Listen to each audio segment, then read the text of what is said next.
Hello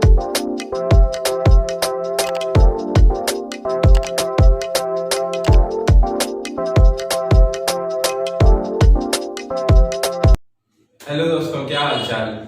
आज बात करेंगे हम चैप्टर नंबर 7 गुरुत्वीय त्वरण, गुरुत्वीय आकर्षण। गुरुत्वीय आकर्षण पे हम बात करने वाले हैं। ये हमारा चैप्टर है और ये हमारा लेक्चर नंबर 13 है। कल तक हम लोगों ने चैप्टर 6 तक कंप्लीट किया। स्पीड हमारी काफी ठीक है। आप लोग चैनल को ज्यादा से ज्यादा शेयर करिए, लाइक करिए और सब्सक्राइब कर लीजिएगा जो लोग नहीं किए हैं। आज हम बात करेंगे चैप्टर नंबर 7 की। ये हमारा इंट्रोडक्शन वीडियो रहेगा, इसमें हम इसकी थ्योरी पढ़ेंगे। बाकी नेक्स्ट वीडियो में हम लोग इसके न्यूमेरिकल लगाएंगे। चलिए बात करते हैं गुरुत्वाकर्षण बल। गुरुत्वाकर्षण, पहले चीज तो चैप्टर का टॉपिक ही गुरुत्वाकर्षण है। अब बात करते हैं गुरुत्वाकर्षण बल। गुरुत्वाकर्षण क्या चीज है? तो 1686 में न्यूटन सर का नाम तो आप लोगों ने सुना ही होगा। 1686 में 1686 में न्यूटन ने बताया कि जो विश्व में प्रत्येक कण है वो दूसरे, विश्व में पदार्थ के जो कण है वो प्रत्येक दूसरे कण, मतलब एक कण दूसरे कण को सदैव आकर्षित करता है। ये जो आकर्षण बल होता है ये गुरुत्वाकर्षण बल होता है। यही जो है वो आकर्षण करता है। इस सर्वव्यापी आकर्षण बल को गुरुत्वाकर्षण कहते हैं। ये जो बल है सर्वव्यापी की, एक कण जो होता है इसका कोई भी कण, एक कण दूसरे कण को आकर्षित करता है, ये सर्वव्यापी आकर्षण गुरुत्वाकर्षण बल कहलाता है। अब बात करते हैं न्यूटन के गुरुत्वाकर्षण का नियम। अब इसके लिए एक डायग्राम बनाते हैं। एक बिंदु ये है, एक बिंदु ये है, ये मान लेते हैं M1 है, ये मान लेते हैं M2 है। M1 M2 का मतलब ये है कि यहाँ पे द्रव्यमान, इस पिंड का द्रव्यमान M1 है, इस पिंड का द्रव्यमान M2 है। इनके बीच की दूरी स्मॉल r मान लेते हैं। अब इन्होंने बताया कि जो दो पदार्थ कणों के बीच लगने वाला आकर्षण बल के द्रव्यमान, जो दो पदार्थों के बीच लगने वाला आकर्षण बल, मतलब इनके बीच में जो बल लगेगा वो उन दोनों के द्रव्यमान के गुणनफल के, मतलब दोनों का द्रव्यमान M1 M2 के गुणनफल के तथा उनकी बीच के दूरी के वर्ग के, बीच की दूरी कितनी है? r है। इनकी बीच की दूरी के वर्ग लगने वाले द्रव्यमान के, दोनों द्रव्यमान के गुणनफल अनुक्रमानुपाती होता है। दोनों द्रव्यमान के गुणनफल के अनुक्रमानुपाती होता है, मतलब अनुक्रमानुपाती होता है। तो मतलब F प्रोपोर्शनल टू, एक बार अच्छे से लगाते हैं, F proportional to M1 M2। कोई दिक्कत नहीं होनी चाहिए। ये समीकरण 1 मान लीजिए। अब बताया कि जो बल, जो आकर्षण बल होता है वो इनकी दूरी के वर्ग के व्युत्क्रमानुपाती होता है। तो व्युत्क्रमानुपाती मतलब क्या होता है? बटे में चीज चली आती है। तो 1/वर्ग मतलब r का स्क्वायर। ये हो गया, इसको समीकरण 2 मान लीजिए। अब दोनों समीकरण को जब लिखते हैं अच्छे से तो F proportional to M1 M2 बटे r स्क्वायर हो गया। कोई दिक्कत है? अब यहाँ प्रोपोर्शनल जो हटेगा यहाँ पे जो अनुक्रमानुपाती समानुपाती का जो साइन हटता है तो यहाँ पे एक नियतांक आता है। वो यहाँ पे क्या है? G है। क्या है? यहाँ पे G है। तो M1 M2 बटे r स्क्वायर। किसी को यहाँ तक कोई दिक्कत नहीं हुई होगी? ये जो G है इसको सार्वत्रिक गुरुत्वाकर्षण नियतांक कहते हैं। इसका जो मान होता है G बराबर 6.67 इंटू 10 की पावर -11। किसी को कोई दिक्कत? स्क्रीनशॉट ले लीजिए, इसको दिक्कत होगी। इसका मात्रक होता है न्यूटन मीटर स्क्वायर पर किलोग्राम। कोई दिक्कत नहीं होनी चाहिए किसी को। स्क्रीनशॉट ले लीजिएगा। अब ये हमारा एक तरह से एक डेरिवेशन भी सॉल्व हो गया, लेकिन डेरिवेशन का काम तो रहता है। ये हमारी वैल्यू दे रखी है, G का मान उनको पता रहता है और यहाँ पे F का निकालना रहेगा तो दो द्रव्यमान दे देगा और बीच की दूरी दे देगा, निकल जाएगी। किसी को कोई दिक्कत नहीं होनी चाहिए। अब बात करेंगे गुरुत्वीय त्वरण की। गुरुत्वीय बल के प्रभाव में पिंड की गति में उत्पन्न त्वरण। गुरुत्वीय बल के प्रभाव में, जहां पे गुरुत्वीय बल होगा उस प्रभाव में, जो गुरुत्वीय बल के प्रभाव में पिंड के गति का त्वरण होगा, पिंड के गति का जो त्वरण होगा वही गुरुत्वीय त्वरण कहलाता है। वही गुरुत्वीय त्वरण कहलाता है। गुरुत्वीय बलों के प्रभाव में पिंड की गति में उत्पन्न, गुरुत्वीय बलों के प्रभाव में पिंड के गति में उत्पन्न त्वरण ही गुरुत्वीय त्वरण कहलाता है। इसको किससे करते हैं? स्मॉल जी से। और जब हमारे पृथ्वी की बात आती है तो जी का मान कितना रहता है? 9.98। अक्सर जगह न्यूमेरिकल में 10 भी रख लेते हैं, लेकिन एग्जैक्ट वैल्यू क्या होती है? 9.98 मीटर पर सेकेंड स्क्वायर। कोई दिक्कत? जी का मान क्या होता है? 9.98 मीटर पर सेकेंड स्क्वायर। ये हो गया गुरुत्वीय त्वरण। अगर पृथ्वी की बात होती है तो हम इसमें जी का मान 9.98 रखते हैं। अगर पृथ्वी से कहीं ऊपर या नीचे कहीं ऐसी वैसी जगह पे बात होती है तो हर जगह इसका मान लगभग घटता रहता है, लेकिन हमारी पृथ्वी का मान यही है। अब ये जो जी का मान है वो सबसे कम होता है विषुवत रेखा पे और सबसे अधिक होता है ध्रुव रेखा पे। ये सब लोग की बातें हैं जो हम सोशल साइंस वगैरह में पढ़े होंगे, विषुवत रेखा पढ़े होंगे, ध्रुव रेखा पढ़े होंगे। उसमें ध्रुव रेखा पे सबसे अधिक मान होता है इसका और विषुवत रेखा पे सबसे कम मान होता है। अब चलिए इसको मिटाते हैं, फिर पढ़ते हैं गुरुत्वीय क्षेत्र। अब बात करते हैं गुरुत्वीय क्षेत्र की तीव्रता।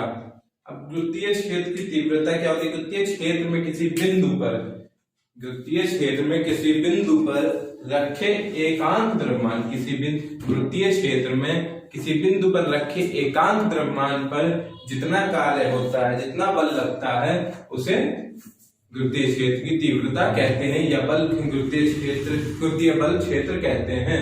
किसी गुरुत्वीय क्षेत्र में किसी एकांक द्रव्यमान पर जितना बल कार्य करता है उसे गुरुत्वीय क्षेत्र की तीव्रता कहते हैं।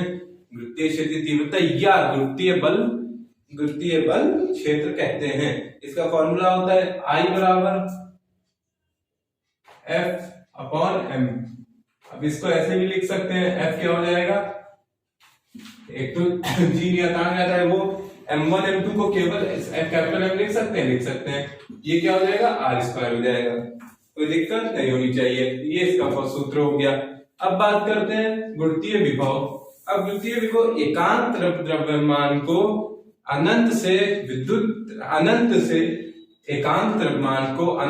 गुरुत्वीय क्षेत्र के भीतर लाने में जितना कार्य करना पड़ता है वो क्या हो जाता है? गुरुत्वीय विभव कहलाता है।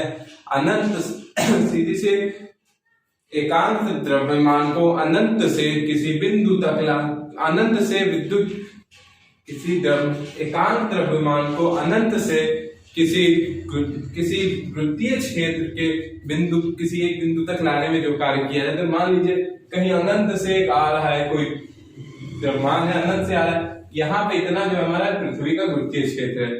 अब पृथ्वी में यहाँ कई बिंदु होगा तो ये इसको यहाँ तक लाने में जितना कार्य हुआ वो क्या होता है? गुरुत्वीय विभव कहलाता है। गुरुत्वीय विभव उसे उस बिंदु पर, मतलब इस बिंदु पर गुरुत्वीय विभव फिर क्या लाएगा? जैसे अनंत से कोई द्रव्यमान, एकांक द्रव्यमान, कोई एक द्रव्यमान अनंत से आ रहा था, अब ये गुरुत्वीय क्षेत्र था, यहाँ तक लाने में जो किया कार्य, जो यहाँ तक लाने में जितना कार्य करना पड़ता है वो इस बिंदु पर गुरुत्वीय विभव कहलाता है। इसका फॉर्मूला, इसको V से प्रदर्शित करते हैं, इसको V से प्रदर्शित करते हैं और इसका सूत्र हो जाता है V बराबर -W/m। किसी कोई दिक्कत नहीं? इसका मात्रक हो जाता है जूल प्रति किलोग्राम। एक हमारा ये फॉर्मूला हो गया, एक हमारा ये फॉर्मूला हो गया, स्क्रीनशॉट लेते रहिएगा। अब गुरुत्वीय विभवांतर, अब देखिए इसमें हमको अनंत तक लाना था। इसमें क्या बात हो रही थी? इसको हमें अनंत तक लाना, अनंत से किसी द्रव्यमान को अनंत से गुरुत्वीय क्षेत्र के भीतर किसी बिंदु पर लाना था। लेकिन अब मान लीजिए यहाँ कोई बिंदु है, यहाँ, अब यहाँ से यहाँ तक लाने में जो कार्य करना है, मतलब कि किसी द्रव्यमान को, एकांक द्रव्यमान को किसी पिंड के गुरुत्वीय क्षेत्र में एक बिंदु से दूसरे बिंदु तक ले जाने में जो कार्य करना पड़ता है उसे गुरुत्वीय विभवांतर कहते हैं। एक उस बिंदु, उसे गुरुत्वीय विभवांतर कहते हैं। इसका फॉर्मूला हो जाता है डेल्टा V बराबर, डेल्टा V लिखे चाहे ना लिखे, केवल V लिख दे, V बराबर VB माइनस VA। अब देखिए यहाँ ये समझ में नहीं आ रहा VB कैसे? अब देखिए VB इसलिए पहले, क्योंकि जो बाद में हुआ वो तो बड़ा होगा। मान लीजिए यहाँ पे 2 मीटर दूरी थी, वहां 4 मीटर होगी, तो 2 में से 4 तो माइनस नहीं होगा, 4 में से 2 माइनस होगा ना, तो VB माइनस VA। इस वजह से यहाँ पहले VB लिख दिए, VB दूसरा वाला, VB है पहले वाला। मान लीजिए ये अंतिम बिंदु, ये प्रारंभिक बिंदु में से माइनस कर देंगे तो वही होगा। ठीक है, कोई दिक्कत नहीं। ये हो गया विभवांतर। अब बात करते हैं गुरुत्वीय स्थितिज ऊर्जा। किसी वस्तु को अनंत से गुरुत्वीय क्षेत्र के भीतर किसी बिंदु तक लाने में जितना कार्य प्राप्त होता है उसे उस बिंदु पर वस्तु की गुरुत्वीय स्थितिज ऊर्जा कहते हैं। किसी वस्तु को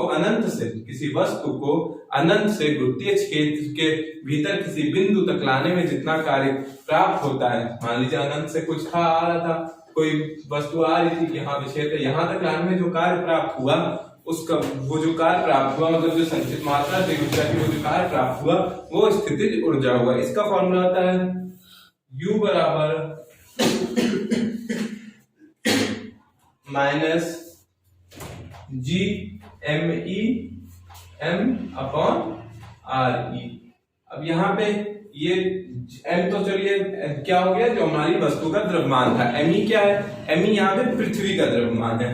किसी कोई दिक्कत नहीं होनी चाहिए, me मतलब मास ऑफ अर्थ, कोई दिक्कत नहीं होनी चाहिए। हमारा ये फॉर्मूला हो गया।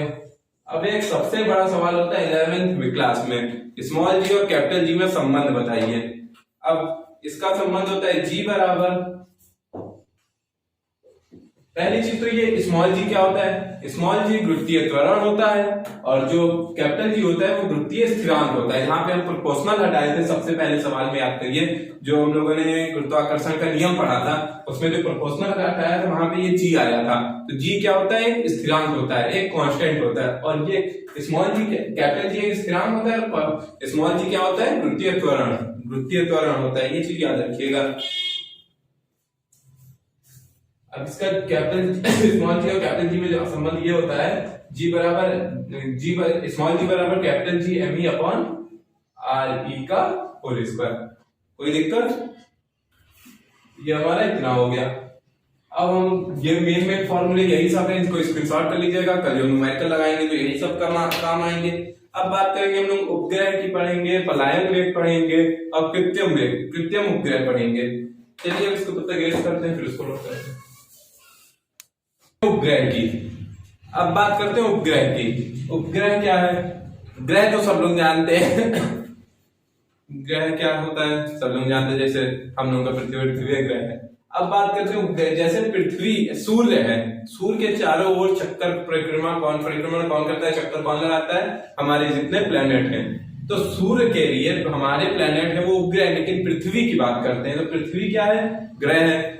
पृथ्वी क्या है, ग्रह है, सबको क्लियर है। लेकिन पृथ्वी के चारों ओर कौन परिक्रमा करता है, सूर्य का, चंद्रमा करता है। तो पृथ्वी के चारों ओर चंद्रमा जो है वो घूमता रहता है, तो चंद्रमा क्या हो गया, उपग्रह हो गया। इसी तरह से किसी विभिन्न प्रकार जैसे जिस प्रकार विभिन्न ग्रह सूर्य के चारों ओर परिक्रमण करते हैं, उसी प्रकार कुछ आकाशीय पिंड इन ग्रहों के चारों ओर चक्कर लगाते हैं, जिन्हें हम उपग्रह कहते हैं। जैसे सूर्य के चारों ओर जो चक्कर लगाते हैं वो विभिन्न सारे बहुत सारे वो उपग्रह। वैसे अब एग्जाम्पल में मैंने आपको बताया था कि पृथ्वी के चारों ओर चक्कर लगाता है चंद्रमा, तो चंद्रमा क्या है, उपग्रह। अब आते हैं पलायन वेग। पलायन वेग तो गजब की चीज है। पलायन वेग वह न्यूनतम वेग है जो कि पृथ्वी से किसी वस्तु को उछालने पर, मतलब वह न्यूनतम वेग जिस वेग से हम पृथ्वी से किसी वस्तु को उछाल दें और वो गुरुत्वीय क्षेत्र पार करके पृथ्वी पर कभी वापस ना आए, मतलब वह सबसे कम से कम वेग जितने को पार, मतलब वह कम से कम वेग जितने वेग से हम फेंक दे वस्तु को, उसके बाद वो पृथ्वी पे वापस ना आए। मतलब फेंक दे पृथ्वी तक रहेगी तो गुरुत्वीय क्षेत्र मतलब बार बार नीचे गिर जाती है, बॉल फेंका नीचे आ गया, फिर फेंका फिर नीचे आ गया, लेकिन इतना तेज फेंक दे वो न्यूनतम वेग जो इतना तेज फेंकने पे कि वो पृथ्वी को पार करके, मतलब कि गुरुत्वीय क्षेत्र को पार करके फिर वापस कभी पृथ्वी पर ना आए, तो वह वेग पलायन वेग कहलाता है। अब हमारा मेन टॉपिक जो थे वो कवर हो गए इस वीडियो में। बाकी अब कल हम लोग पढ़ेंगे इसमें जो चीज, एक दो चीज शायद जैसे मैंने एक दो हेडिंग नहीं पढ़ाई है उसको मैं न्यूमेरिकल लगवाते समय कवर करवा दूंगा। बाकी जो लोग चैनल पे नए चैनल लाइक करिएगा, शेयर करिएगा, सब्सक्राइब करिएगा। और कल फिर आते हैं सुबह 7 बजे, तब आएंगे तो हम लोग लगाएंगे 10 न्यूमेरिकल का मतलब MCQ क्वेश्चन रहते हैं, उसमें न्यूमेरिकल भी रहते हैं, बाकी सब रहते हैं। नमस्कार।